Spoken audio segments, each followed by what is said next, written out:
ناظرین، اس ایپیسوڈ کے آغاز میں ہم دیکھتے ہیں کہ امیر قدوری کہہ رہا تھا کہ کیا سلطان طغرل نے الپرسلان کو اس سرداری کے لائق نہیں سمجھا۔ اس کے بعد اینال بے امیر قدوری سے کہتا ہے کہ سلیمان کے بعد اگر سلطان کسی کو فریضہ سونپ سکتا ہے تو وہ میں ہوں، اینال بے۔ اور اینال بے کہتا ہے کہ میں کافروں کو ختم کروں گا، تب شاید جا کر ہمارے سلطان کو سمجھ آ جائے کہ تخت کے لائق صرف اور صرف میں ہوں، اینال بے۔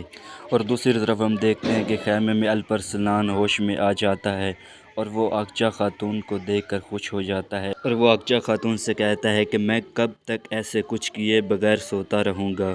اس کے بعد اقچا خاتون کہتی ہے کہ جو آپ کو مضبوط بنائے گا وہ صبر ہے الپرسلان، اور جگہ دشمن کی جگہ ہمیں معلوم ہے۔ الپرسلان کہتا ہے کہ میں نے برسوں سے ایک چیز کا انتظار کیا ہے، مجھے وہ چیز پوری کرنی ہے۔ تو اس کے بعد اقچا خاتون کہتی ہے کہ وہ کون سی چیز ہے جس کا آپ نے اتنی دیر سے انتظار کیا؟ اس کے بعد وہ کہتا ہے کہ کمانوس میری ماں کا قاتل ہے، میں نے اس کے چہرے کے نشان سے پہچانا کہ وہ میری ماں کا قاتل ہے، اور میں اسے زندہ نہیں چھوڑوں گا، اس کا سر قلم کر دوں گا۔ اور میں نے آج تک جتنے بھی کافروں کو مارا ہے میں نے ان کی نشاندہی کی، لیکن ان میں سے کوئی بھی نہیں تھا، لیکن جب کمانوس کو میں نے دیکھا تو مجھے یقین آ گیا کہ یہی ہے وہ میری ماں کا قاتل۔ اس کے بعد اقچا خاتون کہتی ہے کہ کیا چاوری صاحب بھی اسے پہچانتے ہیں؟ تو اس کے بعد الپرسلان کہتا ہے کہ نہیں، چاوری صاحب انہیں نہیں جانتے۔ اس کے بعد الپرسلان کہتا ہے کہ اگر میرے بابا کو یہ بات پتہ چل جائے گی تو حالات بدتر ہو جائیں گے۔ اس کے بعد الپرسلان اقچا خاتون سے کہتا ہے کہ جب تک کہ میں نے جان لیا ہے کہ میری ماں اور میری بہن کا قاتل الپرسلان ہے تو اس کے بعد میرا سانس لینا بہت مشکل ہے، اور اس کا خون میرے پر حلال ہے۔ تو اس کے بعد اقچا خاتون کہتی ہے کہ میں جانتی ہوں کہ آپ بہت جلد ٹھیک ہو جائیں گے، اور وہ الپرسلان سے کہتی ہے کہ ہم ضرور اس پرکان کو واپس لیں گے اور تمہاری ماں کا بدلہ بھی ہم ضرور لیں گے۔ اس کے بعد اس پرکان قلعے کا منظر دکھایا جاتا ہے۔ جنرل دوکاس کہتا ہے کہ میں بہت مجبور ہوں کہ آپ کیسے سلجوقیوں کی مدد کر سکتے ہیں، اور وہ بھی جو آپ کے بیٹے کی وجہ سے پیدا ہوئی، اور وہ بھی سلطان کے گورنر کے بیٹے کی وجہ سے سلطان۔ اس کے بعد جنرل دوکاس کہتا ہے کہ یہ کیا بکواس ہے کہ جنرل فوج نہیں بھیج سکتا، اگر ان کو بہت جلد از جلد نہ گرایا گیا تو وہ آپ کے لیے بہت خطرناک ہو جائیں گے، اور اس کے بعد تمہارے سر کو بھی قلم کر دیں گے۔ اس کے بعد جنرل دوکاس کہتا ہے کہ ہمیں جلد از جلد جو بھی کرنا ہے وہ جلد از جلد کرنا ہوگا، کیونکہ سلجوق ہم پر حاوی ہونے والے ہیں۔ اس سے پہلے کہ ہم ان سے شکست اندوز ہوں، اس سے پہلے ہمیں ان پر حملہ کرنا ہوگا۔ اس کے بعد وہ کہتے ہیں کہ جس کمانڈر کے پاس دل نہیں ہے تو وہ ایک اچھا کمانڈر کیسے ہو سکتا ہے؟ قندوز صاحب اینال بے سے کہتے ہیں کہ آپ کب تک ان کے فیصلے میں سوچتے رہیں گے، کیوں آپ ان سے فیصلہ نہیں کر سکتے؟ اس کے بعد اینال بے قدوس سے کہتا ہے کہ اگر گورنر اصولوں پر عمل نہیں کرتا ہے تو جا کر سرداروں کو بتاؤ، اور سردار ان کی ضرور سنیں گے، اور ان سے کہو کہ جا کر اپنے سپاہی لے کر آئے۔ اس کے بعد ہمیں مرگ قلعے کا منظر دکھایا جاتا ہے۔ گور خاتون اپنے بھائی الپرسلان کے کمرے میں آتی ہے اور یہ دیکھ کر حیران ہو جاتی ہے کہ الپرسلان اس خیمے میں موجود نہیں ہوتا، اور اس کے بعد گور خاتون بہت پریشان ہو جاتی ہے کہ آخر کار اس کا زخمی بھائی یہاں سے کیسے چلا جاتا ہے اور کیوں گیا، کہ اس خیمے سے باہر آتی ہے اور سب کو بتاتی ہے کہ میرا بھائی چلا گیا ہے۔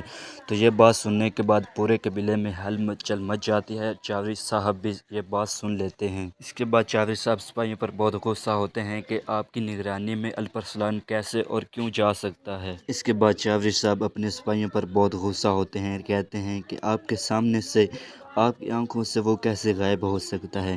کیا وہ ہوا کی طرح ہے؟ جاؤ جلدی جاؤ، اپنے سردار کو تلاش کرو۔ اس کے بعد اینال بے اور قدوس صاحب وہاں سے چلے جاتے ہیں اور اپنے سردار کو تلاش کرنے کے لیے وہاں سے نکل جاتے ہیں۔ تو اس کے بعد چاوری صاحب کہہ رہے تھے کہ امید ہے کہ یہ لڑکا ان زخموں کے ساتھ اس پرکان قلعے کی طرف نہیں جائے گا۔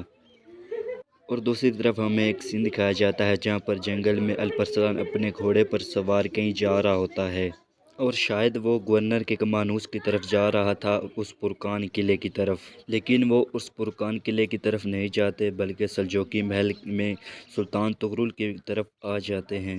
اس کے بعد الپرسلان قلعے میں داخل ہو جاتا ہے تو سپاہی اسے روکتے ہیں کہ آپ زخمی ہیں، آپ ادھر بیٹھ جائیں، لیکن الپرسلان کہتا ہے کہ مجھے چھوڑ دو، مجھے سلطان طغرل سے بات کرنی ہے۔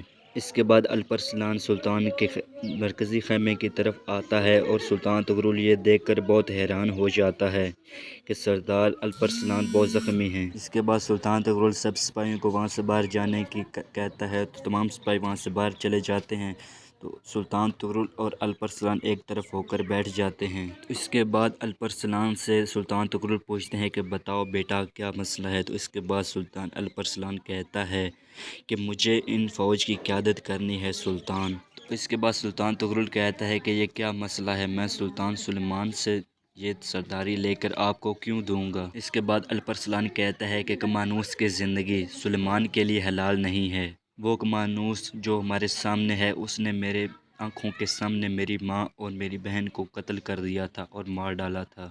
اس کے بعد سلطان طغرل کہتا ہے کہ کیا یہ آپ صحیح بات کر رہے ہیں الپرسلان، کہ آپ کو یقین ہے، تو اس پر سلطان الپرسلان کہتا ہے کہ جی ہاں مجھے یقین ہے۔ اس کے بعد سلطان بہت غصے میں آ جاتا ہے، تو اس کے بعد الپرسلان کہتا ہے کہ آپ مجھے اجازت دیں، میں فوج کی قیادت کرنا چاہتا ہوں۔ اس کے بعد سلطان طغرل پوچھتا ہے کہ کیا میرے بھائی یہ بات جانتے ہیں، تو اس کے بعد سلطان الپرسلان کہتا ہے کہ نہیں، جب میں اس کمینے کا سر اپنی تلوار پر چاڑ کر لے جاؤں گا تو سب کو بتاؤں گا۔ اس کے بعد سلطان طغرل کہتا ہے کہ اب سلیمان سے یہ فریضہ لے کر تمہیں سونپنا نامناسب ہوگا، میں آپ کا درد سمجھ سکتا ہوں اور آپ نے یہ بات کسی کو نہ بتا کر بہت اچھا کیا ہے۔ سلطان طغرل کہتا ہے کہ کیا یہ ضروری ہے کہ اس کمینے کو مارنے کے لیے تمہیں فوج کی قیادت کرنا ہوگی، تو اس پر الپرسلان کہتا ہے کہ کمانوس اس فوج کی قیادت کر رہا ہے، اور الپرسلان کہتا ہے کہ کیا مجھے نہیں کرنا چاہیے جو ہمارے فوج کی قیادت کرے اور اس سے لڑے۔ الپرسلان کہتا ہے کہ آپ مجھے اجازت دیں، لیکن سلطان طغرل کہتا ہے کہ میرا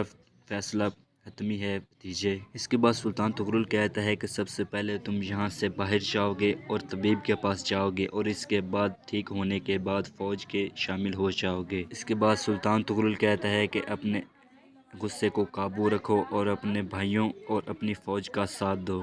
اس کے بعد سلطان الپرسلان وہاں سے نکل جاتے ہیں اور سیدھا طبیب کے پاس آ جاتے ہیں، اور اسی کے ساتھ یہ ایپیسوڈ یہیں پر ختم ہوتا ہے۔ دوستو اگر آپ کو یہ ویڈیو اچھی لگی ہو تو ہمارے چینل کو لائک اور سبسکرائب کرنا نہ بھولیے گا۔ بہت بہت شکریہ۔